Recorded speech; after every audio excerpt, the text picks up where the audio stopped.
సాతాను శోధనలో పడిన చెడినవారు. ఏశావు. ఇస్సాకు రిబ్కాలకు జన్మించిన కవల పిల్లల్లో పెద్దవాడు ఏశావు, చిన్నవాడు యాకోబు.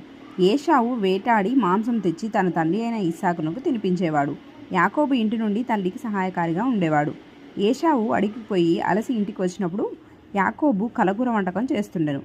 ఏశావు ఆ చిక్కుడుగాయల వంటకం తినగోరి యాకోబుని అడగగా యాకోబు తెలివిగా ఏశావు జ్యేష్ఠత్వ హక్కునిమ్మని అడిగాను. ఏశావు తన జ్యేష్ఠత్వ హక్కును తృణీకరించాడు. ఒక పూట ఆకలి తీర్చుకున్నట్టుకు తనకు రావాల్సిన జ్యేష్ఠత్వపు ఆశీర్వాదాన్ని అమ్మివేశాడు. పెద్ద కుమారునికి రావాల్సిన దీవెనలు పోగొట్టుకున్నాడు.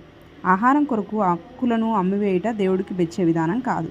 అందుకే దేవుడు ఏశావుని ఇలా అంటాడు, ఒక పూట కూటి కొరకు తన జ్యేష్ఠత్వపు హక్కును అమ్మివేసిన ఏశావు వంటి భ్రష్టుడైనను వ్యభిచారి అయినను ఉండునేమో అని జాగ్రత్తగా చూసుకొనుడి. ఏశావు ఆ తర్వాత ఆశీర్వాదం పొందగోరి కన్నీళ్లు విడిచు దానికోసం శ్రద్ధతో వెతికినను మారు మనసు పొందని అవకాశం దొరకక విసర్జింపబడనని మీరెరుగురు. తిండిబోతులు తిట్టి కొరకు విలువలు తాకట్టు పెట్టుకుంటారు. వారి కడిపే వారికి దేవుడు, నాశనమే వారి అంతము. వారు సిగ్గుపడవలసిన సంగతులు యందు అతిశయపడుచున్నారు, భూ సంబంధమైన వాటి యందే మనస్సు ఉంచుతున్నారు.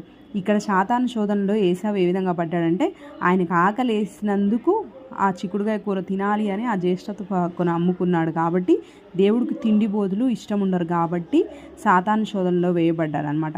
అంటే ఇప్పుడు ఆకలి కోసమే తన జ్యేష్ఠత్వ హక్కును అమ్ముకున్నాడంటే తిండిబోతుగానే భావించాలి కదా. అలాంటి తిండిబోతులు కానీ పండుబోతులు కానీ ఈ లోకంలో సాతాను శోధనలో పడేవారే తప్పితే దేవుడి మార్గంలోకి వచ్చేవారు కాదు. సో అలాంటి విషయాల్లో ఎవరైనా ఉండట్లేదు, జాగ్రత్త పడండి. Thank you.